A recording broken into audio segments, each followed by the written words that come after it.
छठ पूजा कब है, छठ व्रत का क्या महत्व है, छठ व्रत करने वाले जरूर जान लें यह पूजा विधि। भगवान सूर्यदेव और देवी षष्ठी माता को समर्पित यह त्यौहार पूरी सादगी, स्वच्छता और समर्पण से मनाया जाता है। इस व्रत को स्त्री और पुरुष दोनों ही समान रूप से रखते हैं। छठ व्रत 4 दिनों तक चलता है।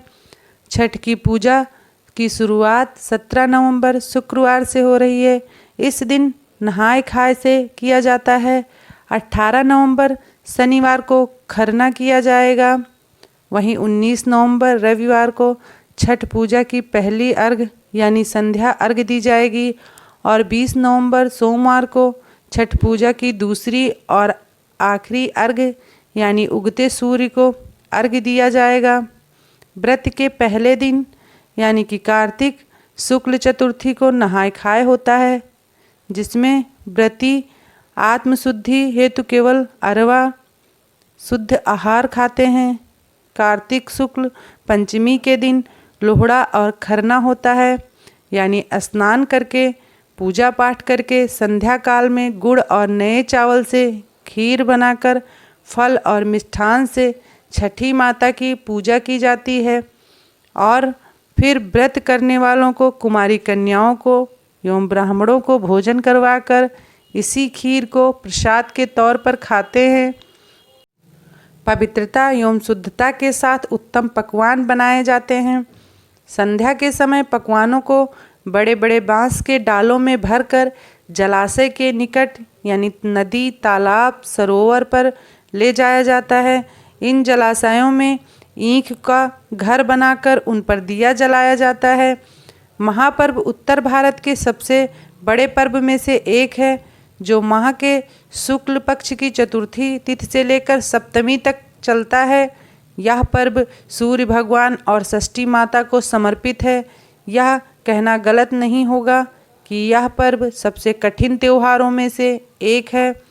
ऐसा इसलिए क्योंकि इसमें व्रत करने वाले भक्तों को 36 घंटों तक निर्जला व्रत करना पड़ता है। इस व्रत के नियम बहुत कड़े माने जाते हैं, इसलिए यह सबसे कठिन व्रत में गिना जाता है। निर्जला व्रत छठ पर्व की शुरुआत नहाय खाए से होती है। यह पर्व 4 दिनों तक चलता है और खरना के भोजन ग्रहण करने के बाद इसकी शुरुआत होती है। व्रत करने वाले जल में स्नान कर इन डालों को उठाकर डूबते सूर्य एवं षष्ठी माता को अर्घ देते हैं। सूर्यास्त के पश्चात लोग अपने अपने घर वापस आ जाते हैं। रात भर जागरण किया जाता है। कार्तिक शुक्ल सप्तमी के दिन सुबह ब्रह्म मुहूर्त में पुनः संध्या काल की तरह डालों में पकवान, नारियल, केला, मिठाई भरकर नदी तट पर लोग जमा होते हैं। व्रत करने वाले सुबह के समय उगते सूर्य को अर्घ देते हैं। अंकुरित चना हाथ में लेकर षष्ठी व्रत की कथा कही और सुनी जाती है। कथा के बाद प्रसाद वितरण किया जाता है और फिर सभी अपने अपने घर लौट आते हैं।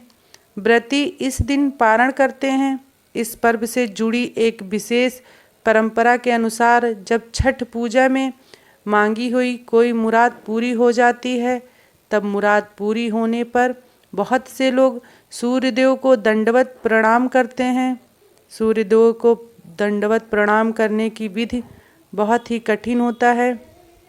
लोग अपने घर में कुल देवी या देवता को प्रणाम कर नदी तट तक दंड देते हुए जाते हैं। दंड की प्रक्रिया इस प्रकार से है। पहले सीधे खड़े होकर सूर्यदेव को प्रणाम किया जाता है।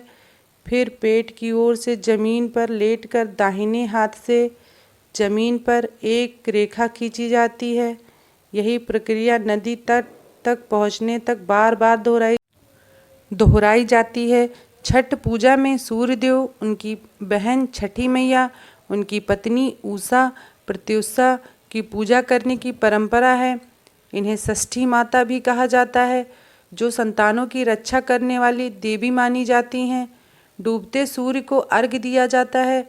छठ में डूबते और उसके बाद उगते सूर्य को अर्घ देने का मतलब होता है कि जो डूबा है उसका उदय होना भी निश्चित है। अगर अभी परिस्थितियाँ खराब हैं तो वह अच्छी भी होंगी, बस संयम रखने की ज़रूरत है। छठ पूजा में व्रत पारण की विधि ऐसी मान्यता है कि छठ पूजा का चढ़ाए गए प्रसाद में ही अपने व्रत को खोलना चाहिए। इसके बाद कच्चा दूध पीने की सलाह दी जाती है। छठ मैया की जय। कहानी कैसी लगी कमेंट में ज़रूर बताना। वीडियो पसंद आए तो वीडियो को लाइक और चैनल को ज़रूर सब्सक्राइब करना। धन्यवाद।